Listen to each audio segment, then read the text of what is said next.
क्या हाल चाल होगा आपका गाइस। तो आज के वीडियो में मैं आपको ऐसी खतरनाक कहानी सुनाऊंगी जिसको देख के आप डर जाएंगे। बेहतर होगा कि अगर आप ये कहानी सोते वक्त सुनेंगे तो आपको दिल में अच्छा भी लगेगा, आपको जल्दी नींद भी आ जाएगी। मैं ये कहानी महेश आर्या जैसे बना रही हूँ, तो बिना देरी करे ये कहानी शुरू करते हैं। पुराने जमाने की बात थी। अली नाम का एक लड़का एक गांव में रहता था। उस गांव में रहता तो नहीं था। शुरुआत में 5 साल वो अपने शहर में रहा था, पर कुछ फाइनेंशियल प्रॉब्लम्स की वजह से वो गांव में आ गया था।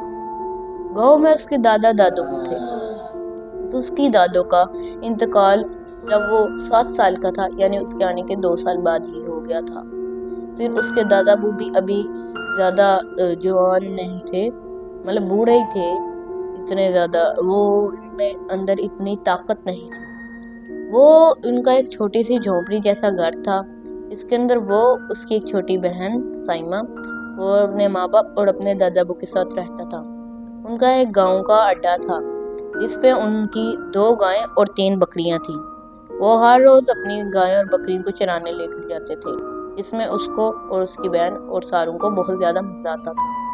वो उन गाय बकरी का दूध बेचते ही गुजारा करते थे। उनके पास 3 बकरियां, एक बकरा, उनके पास एक गाय और 2 गायें थी, तो वो उनके दूध से गुजारा करते थे। उनका ज्यादा हालात ठीक नहीं थे। तो अली जो है सिर्फ अभी 5वीं जमात में था और उसकी बहन जो थी अभी पहली जमात में थी। तो एक दफा ना रात को ना उनके ना अड्डे से अजीबोगरीब आवाजें आनी शुरू हो। उसके दादाबू उठे और उसने अली को बोला, उनके दादाबू ने अली को बोला, अली बेटा, यहाँ पर अड्डे से बहुत अजीबोगरीब आवाजें आ रही हैं, क्यों ना हम लोग अड्डे में जाकर देखें कि कुछ हुआ तो नहीं हमारी गाय भैंस को। तो वो सारे अड्डे में चले गए, वो, उसके दादाबू और उसकी छोटी बहन। अड्डे में जाकर उन्होंने देखा कि जो उनके पास 3 बकरी और 1 बकरी था, उनमें से एक बकरी मर चुकी थी और गाय जो थी वो बहुत जख्मी पड़ी हुई थी। उन्होंने फिर अपने माँ बाप को बुलाया, वहां पर गाय को हॉस्पिटल लेकर गए, उसका इलाज कराया और वो उस बकरी को उन्होंने दफना दिया। इस हादसे के बाद घर में मामलात अच्छे नहीं गुजर रहे थे। एक दफा अली अपने स्कूल से वापस आ रहा था कि शाम का टाइम पड़ गया, क्योंकि आज इसने कुछ ज्यादा क्लासें ले ली थी। हाँ, वो अगर उनके हालात ठीक नहीं थे फिर भी वो प्राइवेट स्कूल में पढ़ते थे जो कि शहर में था। इनसे आते आते और वहाँ पर इतना टाइम लग जाता था, तो इतना ज़्यादा लंबा प्रोसीजर होता था। इसलिए तो वो रात को आ रहा था गाँव में। वहाँ से वापस अपनी बहन को लेकर उनकी बस उन्हें गाँव के बाहर उतार जाती थी। आगे से उनके पापा उन्हें लेने आ जाते थे।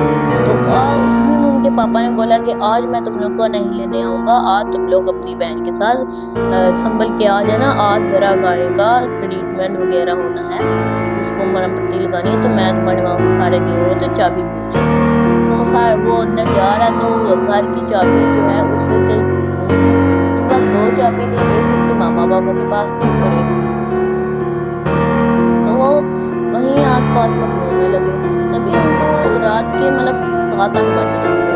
तभी उनको साइड में एक लड़की बैठी दिखी।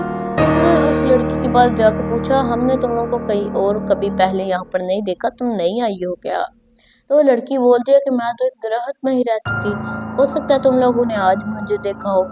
तो ये बात सुन के वाला अजीब सा हो जाता है थोड़ा बहुत, पर फिर भी वो उनके पास जाके कहता है कि क्यों ना हम तीनों खेले, मेरे मामा मामा बाहर गए हुए हैं, हमसे घर की चाबी ने घूम लिया, तो वो आएंगे तो फिर वो उनकी चाबी से खोल लेंगे और उसकी एक डुप्लीकेट चाबी बना के हमें भी दे देंगे। उन्होंने उससे पूछा कि तुम कौन से स्कूल जाती हो, तो उसने बोला मैं कोई स्कूल नहीं जाती, मैं अनपढ़ हूँ, मैंने स्कूल नहीं पढ़ा। तो उसकी बहन जो है अचानक से घबरा जाती है। वो अपने भाई को कहती है, भैया भैया चलो चलते हैं, चलो चलते हैं, दोबारा किसी हमारे साथ वाले हमसाये के घर चले जाते हैं। तो उसने बोला क्यों? तो लड़की उससे घूमने शुरू होगी। तभी उस लड़की की सांस फूल, उसने अपने भैया को उसके पैरों की तरफ देखने को कहा। तो उसके भाई ने जब उसकी लड़की के पैरों की तरफ देखा तो उसके पैर उल्टे थे, जिसको देख के उसके भाई और वो दोनों भागने शुरू हो गए। और पीछे से उनको आवाज आई, आज तो तुम लोग बच गए हो, अगर आइंदा आए तो तुम लोग बच नहीं पाओगे।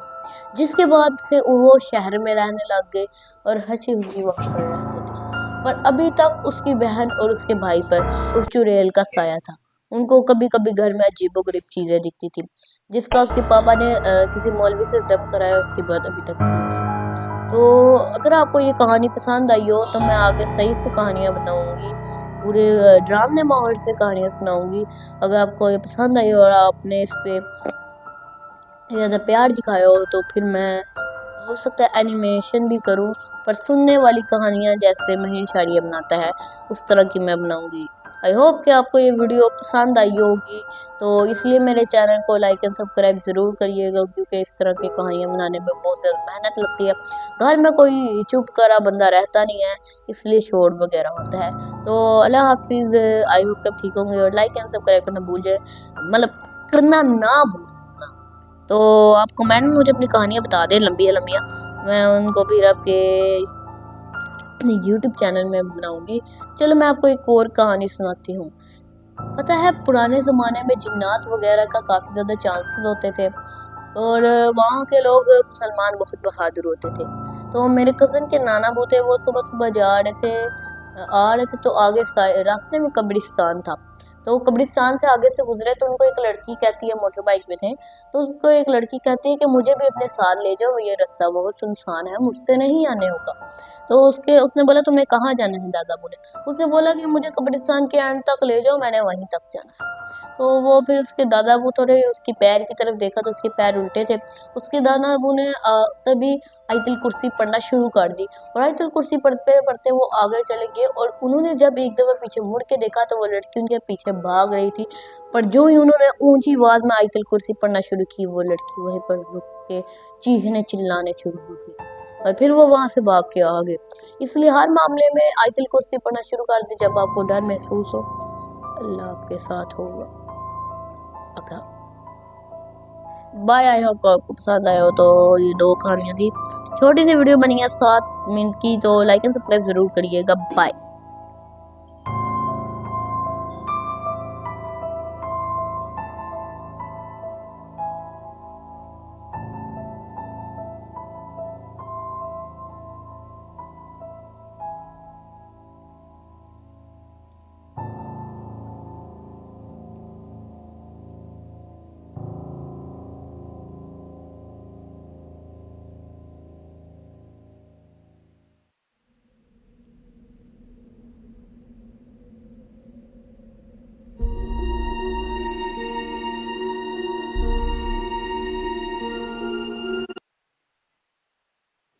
कोका कोला बॉटल पे क्यूआर कोड को स्कैन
नहीं, इतनी लेट कौन सी?